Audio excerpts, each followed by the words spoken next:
নমস্কার বন্ধু, আশা করি তোমরা খুব ভালো আছো। আজকে আমি খুব সুন্দর একটা রেসিপি নিয়ে তোমাদের সামনে উপস্থিত হয়েছি। এই রেসিপিটি তোমরা সবাই দেখতেই পাচ্ছ, খুব সুন্দর দেখতে। হ্যাঁ, যেরকম সুন্দর দেখতে সেরকম সুন্দর খেতেও। ভীষণ মুচমুচে এবং মজাদার এবং মিষ্টি জাতীয়। গোল গোল বলের মতন, আবার একটা সুন্দর ফুলের মতনও দেখতে। এগুলো সুন্দর ডিজাইনের গজা। এগুলো অনেক দিন পর্যন্ত স্টোর করে রাখা যায়।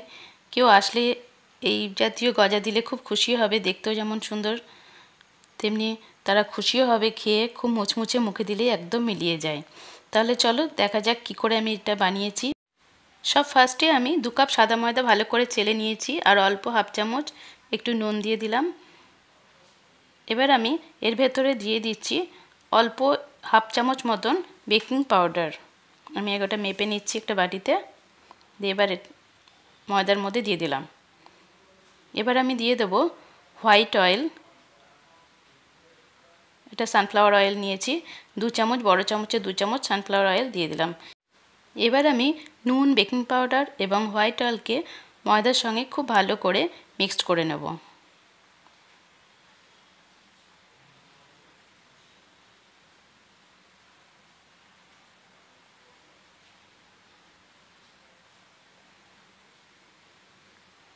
ভালো করে মিক্সড করে নেওয়া হয়ে গেছে।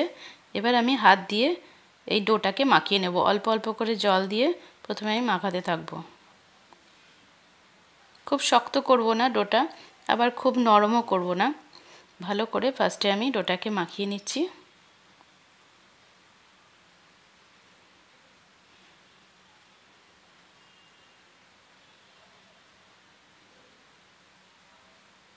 এবারে আমার ডোটা মাখানো কমপ্লিট হয়ে গেছে।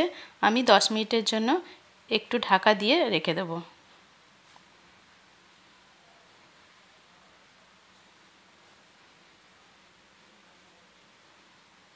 দশ মিনিট পর ফিরে এসেছি। ডোটা খুব সুন্দর সেট হয়ে গেছে। এবার আমি এখান থেকে লেচি কেটে নেব। দেখো বেশ নরমও হয়েছে ডোটা। এবার এখান থেকে আমি লেচি কেটে নিচ্ছি। বড় করে লেচি কেটে নেব, দিয়ে ফার্স্টে আমি বড় করে বেশ পাতলা করে বেলে নেব। সাদা ময়দার গুঁড়ো দিয়ে আমি এটাকে বেলে নেব আস্তে আস্তে। সমান করে বেলতে হবে, কোনো দিক মোটা বা কোনো দিক পাতলা এরকম করলে কিন্তু ভালো হবে না। খুব ভালো করে সমান করে আস্তে আস্তে এটাকে ফার্স্টে বেলে নিতে হচ্ছে। আমার বেলে নেওয়া হয়ে গেছে। এবার আমি গোল গোল করে কেটে নিচ্ছি। তবে কাটার সময় একটা জিনিস বলে দিচ্ছি, যে যেটা দিয়ে কাটা হবে সেটা যেন খুব শার্প হয় আর কি, তাহলে কাটতে সুবিধা হবে, কাটাটাও ঠিক পারফেক্ট হবে। না কাটলে পরে আবার আটকে আটকে যায়। দেখো আমি কেটে নিয়েছি, সবগুলো কাটা হয়ে গেছে। কোটোর ঢাকনা বা বাটি বা কাটার থাকলে কাটার দিয়েও কেটে নেবে তোমরা। এইভাবে কাটা হয়ে গেছে। এবার ওয়েস্ট মাঝের এগুলো করে নেব আমি, এগুলো আবার গোল করে বেলে নেব, তাহলে আবার এভাবে কেটে নেওয়া যাবে। গোল গোল করে কেটে নেওয়া হয়ে গেছে। এবার আমি ফার্স্টে একটু ময়দা গুঁড়ো এর উপরে ছড়িয়ে দিচ্ছি।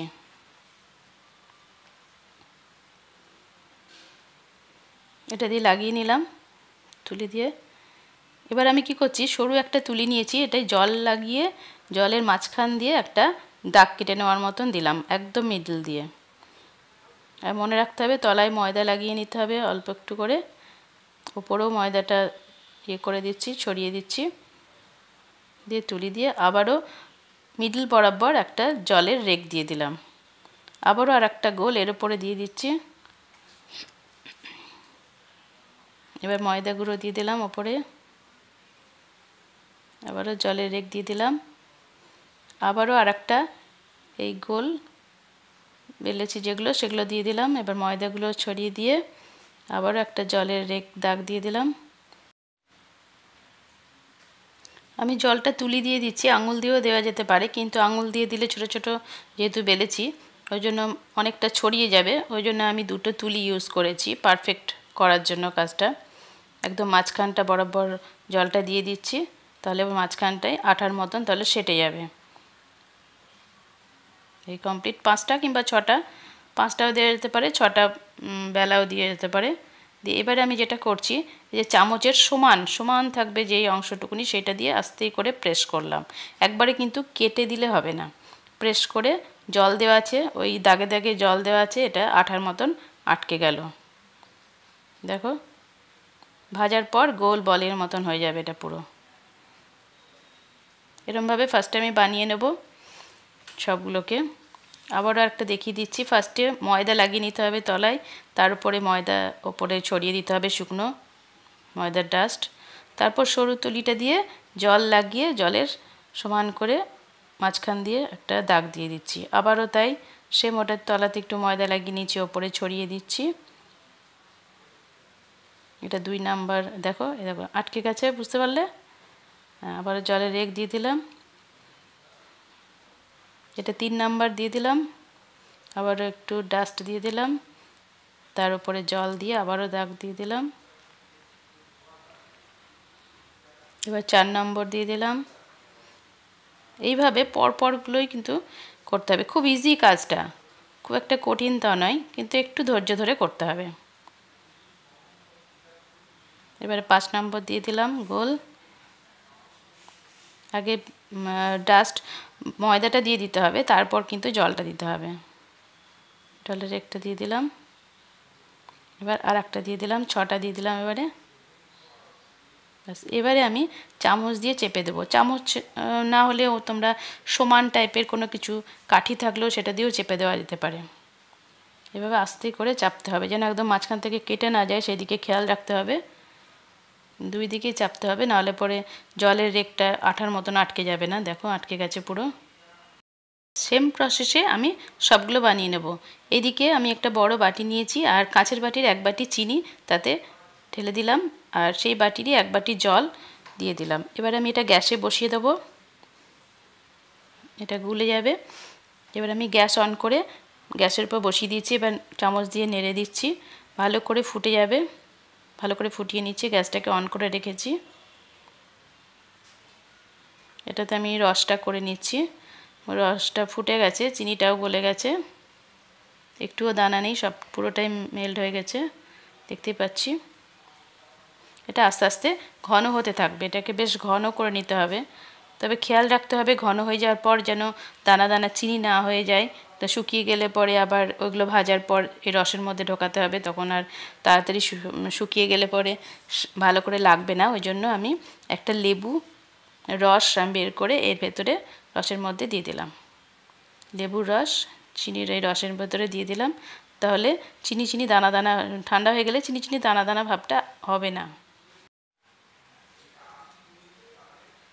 খুব ভালো করে নেড়ে চেড়ে এটা রসটা বানিয়ে নিচ্ছি। এখনও টাইম লাগবে, 5 থেকে 7 মিনিট রসটা ঘন হতে সময় লাগবে। ততক্ষণ মাঝারি গ্যাসে আমি রসটাকে ঘন করে নিচ্ছি।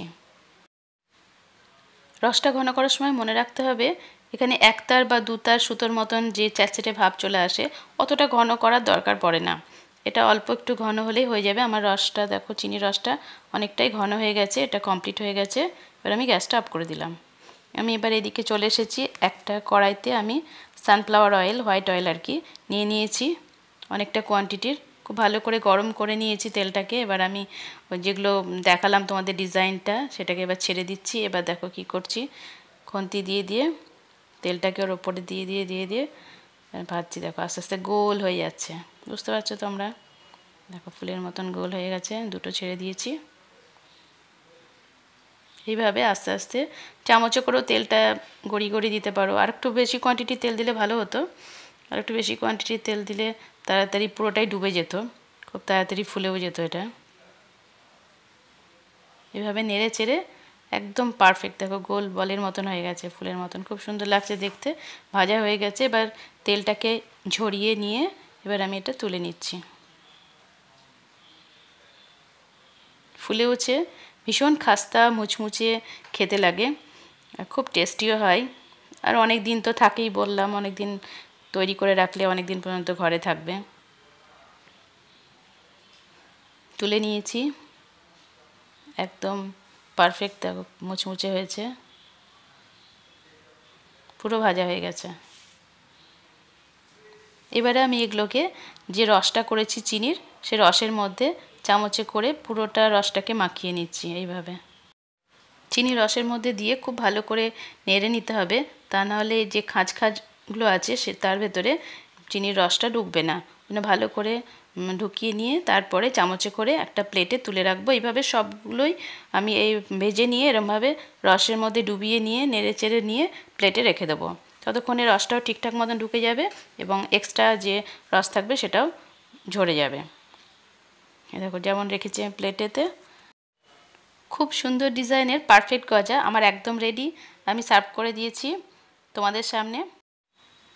দেখতে যেমন সুন্দর, খেতেও তেমনি সুন্দর, খুব মুচমুচে মুচমুচ করে খাবে, মুখে দিলেই মিলিয়ে যাবে। দেখো দেখিয়ে দিচ্ছি গোল বলের মতন, কত সুন্দর লাগছে দেখতে। অবশ্যই কিন্তু তোমরা আমাকে লিখে জানাবে কেমন হয়েছে আমার এই রেসিপিটি, এবং বন্ধুদেরকেও কিন্তু শেয়ার করবে। এবং যারা নতুন বন্ধু আছো আমার চ্যানেলটিকে এখনও সাবস্ক্রাইব করোনি তারা অবশ্যই সাবস্ক্রাইব করে বেল আইকন বাজিয়ে দেবে, তাহলে এরকম আরও নিত্য নতুন খুব সুন্দর সুন্দর রেসিপি তোমাদের সামনে সবার প্রথমে তোমার কাছে পৌঁছে যাবে। এবং আমাকে একটা লাইক দেবে। আমি আবার আরও নিত্য নতুন ভিডিও নিয়ে তোমাদের সামনে হাজির হব। তোমরা বাড়িতে থাকো, সুস্থ থাকো, ততক্ষণের জন্য বাই বাই।